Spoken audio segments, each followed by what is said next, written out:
Hello and welcome back to my channel. In today's video, I will show you how to use and play the Feelsy app. So let's get started. So here we can see the Feelsy app. Okay, so let's open and see how to play and use it. Okay, so we will just open this app first. Then here we have to do continue. Okay, continue can do.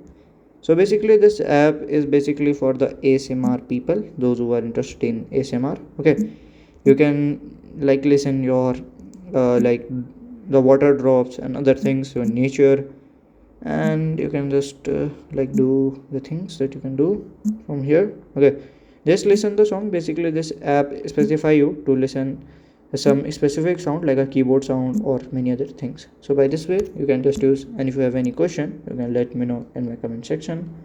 And if you find this video helpful, make sure you like, subscribe and share the video. Thank you for watching.